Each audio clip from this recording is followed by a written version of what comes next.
So badly, and he tried every that left hook. You hook with a hooker, right? Well, but he's failed, and he's still trying to win this fight. I take my hat off to him. He'll come again. This will do it in the world. There's a lot of things to learn in experience, and he will come again. Terrific character from Charlie Edwards. Education may be a painful one tonight. Agila ng Britanya lalaban sa pinakamaangas na boksingero ng bansang Pilipinas, isang batang Briton na mukhang kaka-graduate lang ng elementarya at batang-bata pa, hindi siya natakot kalabanan ang pinakamaangas na boksingero ng Pilipinas. Ang batang Briton na ito ay nag-aangas-angasan sa pinakamaangas na boksingero ng Pilipinas, hindi niya alintana ang takot, hindi niya alam ang kanyang kalaban ay halimaw at maangas at napakalakas na boksingero ng bansang Pilipinas. Kitang-kita sa kanilang wiin ay talagang bata pa ang poster kumpara sa Cuadro Alas ng bansang Pilipinas, lamang naman siya sa tangkad kumpara kay John Riel Casimero. Kung makikita nyo maangas talaga ang batang Briton na ito, akala niya ay mapapatombo niya ang Cuadro Alas ng bansang Pilipinas. Bigla pang nangasar ang batang to na tila bata kung maglaro sa hindi lubos akalain ay mas mayabang pa pala ito sa tinaguriang Cuadro Alas ng Pilipinas, walang iba kundi si John Riel Casimero. Kalmado lang dito si Cuadro Alas ng Pilipinas dahil hindi pang asar ang labanan pagtapak na nila sa ibabaw ng boxing ring. Unang round ay tila agresibo ang Briton na ito, maganda ang poster pagdating sa depensa, habang si Cuadro Alas ay tila nangingilates at sinusukat muna kung gaano kalakas at kabilis ang Briton na ito. Casimero, Vast comfortable knowing he hasn't been in with the quality as a professional at this level. right hand already. The mobility, Dave. He've used the height, the reach, everything he needs to do in this. But once that's expected, I thought it'd take, look, another right hand. I was expecting it to be a little bit more comfortable early doors for Charlie. Yeah, and Casimir, he could be mistaken for 16 or 17, and maybe he fit for the fight. Oh, and then big right hand, nice right hand there by Casimir. Round 4, ay tila umiinit na si Cuadro Alas John Riel Casimero at mukhang kabisado niya na ang galawan ng batang Briton na ito, dito na nagpakawala si Casimero ng mababangges na suntok, at kitang-kita din sa boksingerong Briton ang mukha ng pagkatakot matapos malasahan ang maiinit na suntok ni Cuadro Alas, yanag ang mukha at katawan niya sa sobrang lakas ni John Riel Casimero. and he's ready for anything Charlie Edwards can throw at him. He was saying himself, Casimero, that he was once like Edwards, and he admires his ambition in taking this chance, but it's just too early. It's here at the O2, but there's nothing like that's going to happen. So. Big right hand again, he tries City. And just started to dig in some body shots, really winging them. You see it? Oh, big uppercut, and Edwards felt that. And that's a brain stoppages he has, and that's a body shot, which is going to...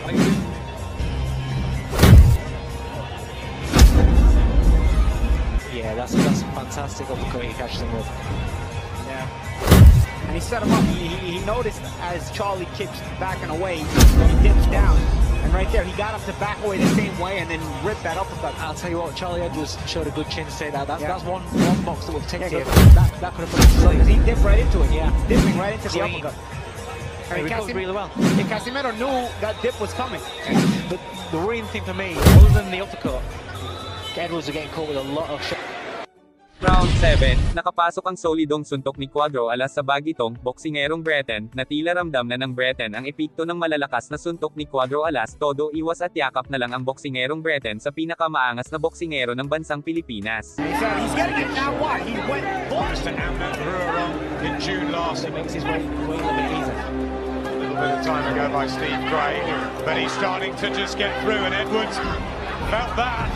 Oh, big shots here from Casimero, and Charlie Edwards has to hold on and cling, and has he got the experience and knowledge and know how to do it? He keeps ducking the same way. Casimero knows he keeps throwing the uppercut. Charlie has to make an adjustment in the way he's in the floor. Open glove, and what happens? You'll catch the uppercut at least.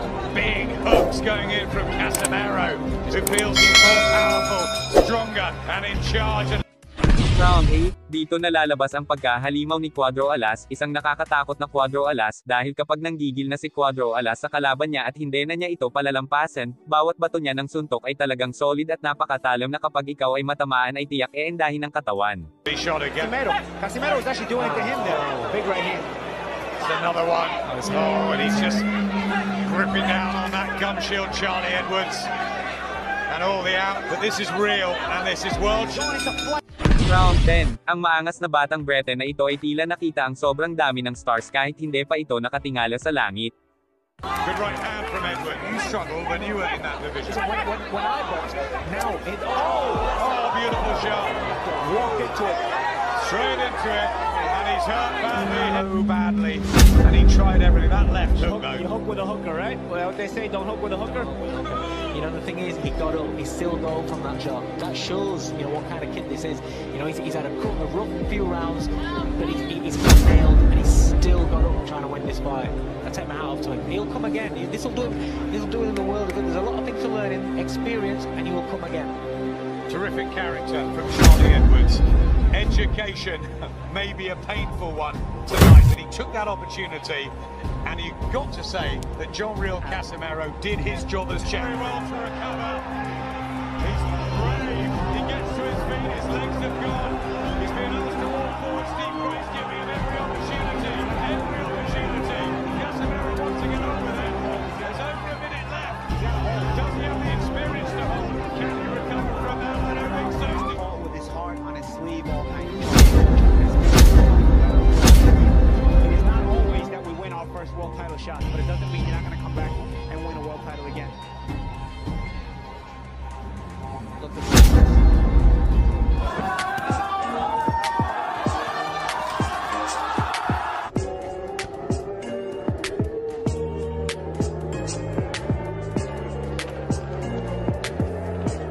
Si John Riel Casimero ay kabilang sa mga pinakamahusay na manlalaban ng Pilipinas at isa siya sa tinaguriang AKA Angas ng Pinas Cuadro Alas at magmula sa mas magaan na timbang.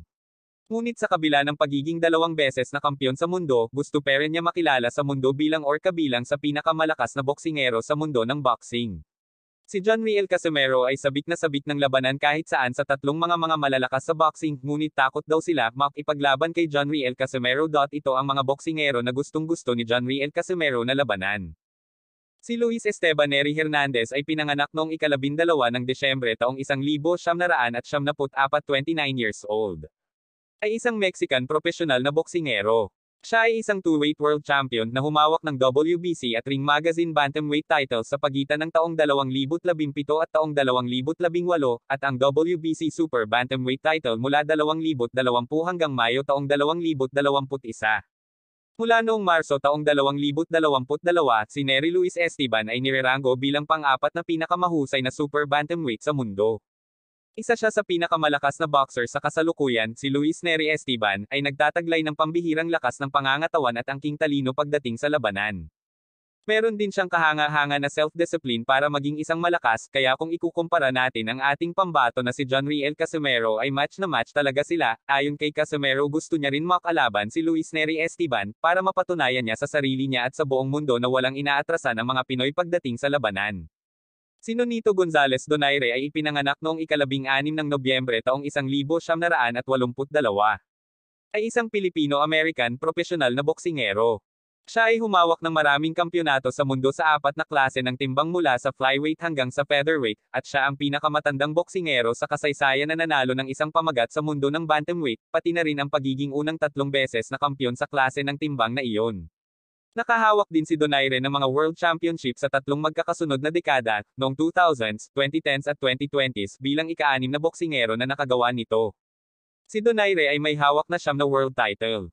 Hawak din niya ang IBO Flyweight title, ang WBA Interim Super Flyweight title, at ang Ring Magazine at Lineal Super Bantamweight titles. Si Donaire ay nirerango bilang pangalawang pinakamahusay.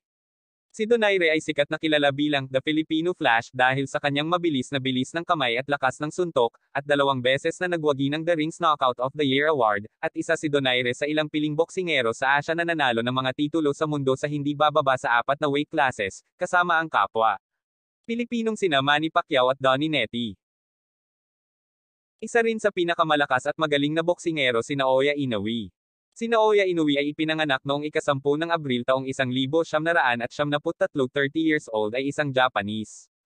Walang talo at isa sa pinakakilala ngayon at profesional na boksingero. Tinaguri ang The Monster. Kilala si Inoue sa kanyang timing, bilis, lakas ng pagsuntok, at kakayahan sa pagsuntok sa katawan na mayroong knockout ratio na 70%. Siya ay isang 3-division world champion at ang dating hindi mapag-aalinlanganan bantamweight world champion na may hawak na WBA Super, IBF, Ring Title Magazine sa pagitan ng 2019 at Enero taong 2023, at ang WBC at WBO title sa pagitan ng 2022 at Enero taong 2023. Dati niyang hawak ang WBA regular bantamweight title mula 2018 hanggang 2019, ang WBO junior bantamweight title mula 2014 hanggang 2018, at ang WBC light flyweight title noong 2014. Kapag tinamaan ka ng body punch nito ay halos iindain mo talaga, at gayunpaman kahit ganyan ang record at lakas ni Naoya Inoue ay hindi pa rin natatakot si John Riel Casimero na labanan ito. Sino kaya sa kanilang tatlo ang makakalaban ni John Riel Casimero aka Angas ng Pinas Cuadro Alas? Just comment down below, and once again, this is Winsworld TV, saying peace, love, and good vibes lang lagi tayo. Okay, alright.